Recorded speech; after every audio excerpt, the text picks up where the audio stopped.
चल दिया? नहीं, अभी तो कारों को कुचलना क्या तोड़ना उन्होंने जो किया है, उन्होंने जिस प्रकार का आतंक मचाने का काम किया, ऐसे अपराधी, ऐसे गुंडे छतरपुर में तो एक कदम पर नहीं चल सकते और प्रदेश के अंदर भी एक कदम पर नहीं चल सकते। ऐसे लोगों को निस्तनाबूद कर देंगे, किसी को नहीं छोड़ेंगे। छतरपुर की कार्रवाई पर माननीय प्रदेश अध्यक्ष जी बोल चुके हैं और छतरपुर की कार्रवाई पर शासन ने बहुत जमकर कार्रवाई की है। गुंडे मवाली कान खोलकर सुन ले, शांति से आवेदन दो, विचार किया जाएगा, नियम अनुसार काम होगा, बाबा साहब अम्बेडकर के संविधान का पूरा पालन होगा। अगर उत्पात मचाया, गुंडागिर्दी की तो नंग नंग तोड़ दिए जाएंगे। ध्यान रखिए, ये भारतीय जनता पार्टी बाबा साहब अम्बेडकर के संविधान के अनुसार काम करती है। आग लगाने का किसी को मौका नहीं देगी, घर जलाने का किसी को मौका नहीं देगी, किसी के घर पर हमला करने का किसी को मौका नहीं देगी। ज्ञापन दो, प्रशासनिक आवेदन दो, उस पर पूरी कार्रवाई होगी। उत्पात मचाओगे तो नंग नंग तोड़ दिए जाओगे। और ये ध्यान रखना, संविधान का उल्लंघन कर रहे हो तुम। आग लगाकर लोगों में दहशत पैदा कर थाने पर हमला करना, ये आतंकवादी घटना से कम नहीं है। इसलिए सरकार की कार्रवाई को, प्रशासन कार्रवाई को हम धन्यवाद देते हैं और उम्मीद करते हैं कि और अच्छी कार्रवाई। देखिए, छतरपुर में जो हुआ दोनों घटनाएं अफसोसनाक है। थाने में जो उपद्रव हुआ वो भी कहीं ना कहीं बहुत अफसोसनाक है कि थाने में इस तरह की बदतमीजी हुई जो बताया गया, जो वीडियोज आए, जो फुटेज आए। लेकिन उसके बाद पुलिस उन पर मुकदमा दर्ज करती, हम सहयोग करते। पुलिस उनकी गिरफ्तारी करती, हम सहयोग करते।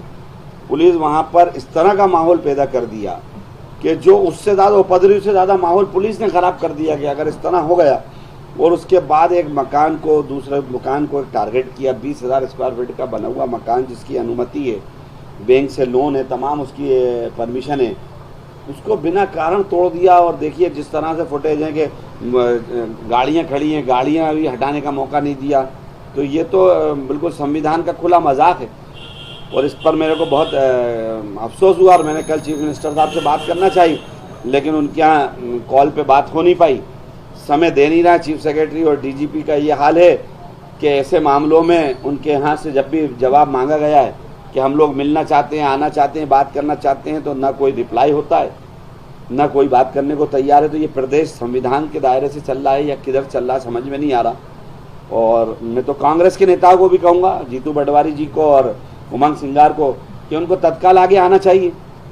ये बुलडोजर संस्कृति के खिलाफ खड़े होना चाहिए, क्योंकि अगर न्यायपालिका का उचित और लोकतंत्र और संविधान ही खतरे में आ रहा है। और उसके बाद हमारे दोनों नेताओं से मैंने कहा है कि आपको तत्काल इसमें आगे आके भाग लेना चाहिए और ये इसमें खड़े होना चाहिए। जो गलत हुआ उसका गलत कहना चाहिए। लेकिन आप गलत कह रहे हैं, आप पत्र लिखा, पत्र पे लिखा है कि जड़वाकर मड़वाकर रख लो, राहुल गांधी को भेज दो ये पत्र, हम तो ऐसी कार्रवाई सरकार करेगी। किसने बोला? विधायक रामेश्वर शर्मा। वो कुछ भी बोले, मैंने उनको तो लिखा नहीं है, चीफ मिनिस्टर को लिखा। चीफ मिनिस्टर बोल दें कि एक विधायक पत्र नहीं लिख सकता।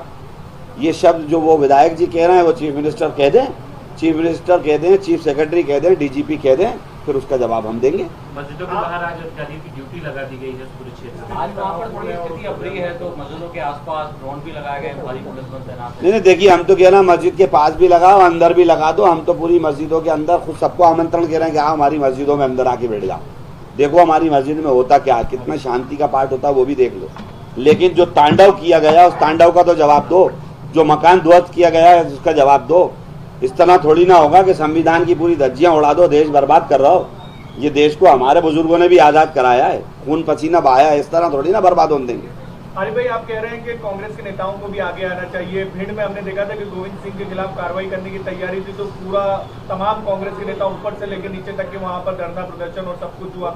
यहाँ पर हम देखेंगे तो खबर यहाँ तक निकलकर सामने आई है कि मीडिया विभाग की तरफ से ये कह दिया गया था कि हमने डिबेट में भी आपको कोई प्रवक्ता नहीं देंगे। इस तरीके का ये बहुत अफसोसनाक बात है। जो सवाल आपने करा, ये दुख मेरा भी है, ये दुख मेरा भी है कि जब किसी दूसरे कांग्रेस नेता की यहाँ वास्तव में अगर होता है तो सब खड़े होते हैं, तो फिर एक समाज के साथ अगर गलत होता है तो सबको खड़े होना चाहिए। और राहुल गांधी जी जितना खुला संदेश दे चुके हैं, उसके बाद क्यों कांग्रेस के नेता इस तरह की काम कर रहे हैं मैं नहीं समझ पा रहा। और उसी वजह से मध्य प्रदेश में कांग्रेस की स्थिति बनी हुई है।